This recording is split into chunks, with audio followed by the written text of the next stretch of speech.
Bill Belichick, likely the greatest coach in NFL history. He's won 6 Super Bowls, 3 Coach of the Year awards, while winning double-digit games every year since 2003. Wow. Now, according to FanDuel Sportsbook, Belichick is tied with Mike McCarthy as the odds-on favorite to win Coach of the Year at plus 1,200. So if you bet $100 and he's the Coach of the Year, you win 1,200. That's a pretty good value, actually. It's not bad at all. I couldn't do it out of principle, but from the betting point of view, it is pretty solid. Bruce Arians is there at the Bucs. Frank Reich, Colts. They're second at plus 1,400. And Cliff Kingsbury rounds out the top 5 at plus 1,800. So some interesting choices there. Inbounds, out of bounds. Belichick will enhance his coaching legacy this season without Tom Brady. I'm going to say inbounds, and I'm not even saying that he's going to win Coach of the Year, but I'm in the camp that they're not going to be horrendous this season without Tom Brady.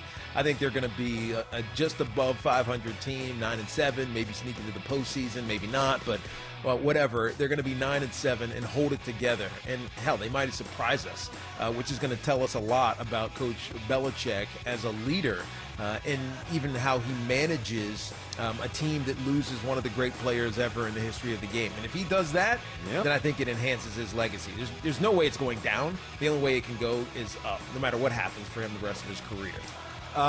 Yeah, my answer is out of bounds, though. The only way he could go down, because think about this. Now, listen, that doesn't mean that he's going to drop from the greatest of all time. I mean, I think we all think he's past Lombardi, but perceptually, you know, if he never finds success again without Brady, now that's going to knock him down in the eyes of many, including me a little bit.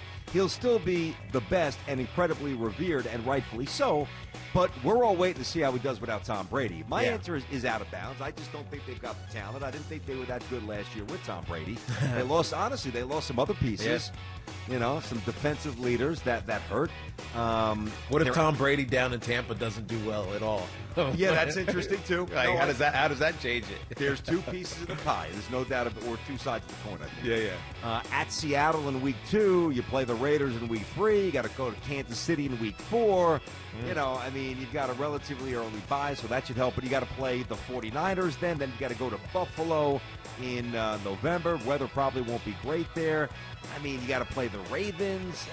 I mean, at back-to-back West Coast trips at L.A. I don't know, man. Again, they're not going to be 4-12 bad, but you know, I think they're an 8-8 kind of a team. With a break, maybe 9-7. With the wrong bounce, more like 7-9. So I'm sad to bounce to that, T. Bradley Beal, one of the best shooting guards in the NBA. You know I'm a huge fan. I always have been. But he's been the subject of trade rumors as the Wizards try to figure out what they can do and if they can keep their star long term. Now, there's a lot of issues at play here because John Wall's making the $40 million a year, and he's got a couple of years to go, and you know he's not going to opt out. He ruptures Achilles. So there's issues there, and they need to decide this, as you and I have discussed many times. However, this week on the All the Smoke podcast, Beal revealed he was almost dealt away from the Wizards in a 2012 draft night trade. So here's the question. A trio of KD, Westbrook, and Beal would have been better than LeBron, Wade, and Bosh in Miami. I'm going to say out of bounds, BT. And the only reason why is because you go look at the statistics of Kevin Durant and Russell Wilson and the attempts. I mean, they just take so many shots per game between them. I mean, early in their career, it was like 30 between the two of them. Now, if you put Bradley Beal on that, just not enough shots to go around. And I don't know if they would be evolved into an unselfish enough team to actually function. Where we saw in Miami, Chris Bosh voluntarily took this secondary role. Dwayne Wade was obviously the man because it was his home team. It's his place. And LeBron has always been a deferrer, and so it kind of worked. So I'm going to say out of bounds. I think that Miami team was better. I'm going to agree with you. I'm going to say out of bounds to this year. I think that the maturation of Beal didn't really come until that 4th year when he started to pop 17 points a game. He always shot it pretty well, even as a rook. He was right around 40% from downtown. But he was, he wasn't a star. He was a guy who I think not many actually. Again, I've always loved him, but I think people who really appreciate his skill set always knew that he was going to be a star, and he is. But it didn't happen overnight. He had to put some weight on, and I just think that they would have gotten in each other's way. I think that it was perfect distribution. Like, all right, Bosch can rebound, can knock down the open jump shot. D-Wade can attack the rim and, ISO and do whatever he's got. And LeBron can do everything. So there was more diversity in that trio, more basketball diversity. And quite frankly, I was going to say probably more basketball IQ, too. Yeah, I'll stand by that. More basketball IQ as well in the LeBron trio. So I'm with you. I'll say out of bounds. The Nationals, the World Series champs, they've officially revealed their World Series ring. I haven't even seen the rings yet. No, I haven't either. I got to check them out after. Featuring an engraving of Baby Shark, which is a popular kids song that became their rallying cry during the season. Now, the team was set to present the rings in a virtual ceremony this weekend. How lame is that? Virtual ceremony? Are you kidding me? Are you kidding me? Yeah. Stop. Why the urgency? Like, why? I know. I don't understand It's that. horrendous. Yeah. Because May 24th last year marked the point where they turned their season around. Okay, so whatever. they wanted to have some calendar symmetry, some symbolism there. Yeah. All right, I mean, still, but No, that's not a profound enough moment. Yeah, Turn your season around on this specific day at 4:15 p.m. Yeah. Come on. No, not for the virtual. Not enough to go that route. However, ownership decided to cancel the event when the players who were not consulted about the virtual ceremony expressed disappointment and a desire to wait until the team was reunited and together. In or out, teams do owe it to the players to allow how and when to present the rings. I'm going to say inbounds of this, BT. You know what they basically said? They said May 24th? Who gives a crap about May 24th? How about when we won the World Series? That was the most important day. I get it. They're trying to be unique, but that's like too cute. It's like you're trying a little bit too hard to be like meaningful. Finding them like when you and your girl started dating. When was the first time you kissed? That's our anniversary, right? It's like, come on now. When did you get married? That's what matters. So I'm gonna say inbound. I disagree with that. The day that we met is a really important day for us. It was at the Kentucky Derby party. Yeah, I don't know. I mean, the day you meet your future spouse is a pretty damn important I'm not day. talking about that. I'm not talking about the day you met, because you can go back to saying, how did this team get put together? Oh, Bryce Harper left. That was an important day. That's the day you met. That's when this constructed.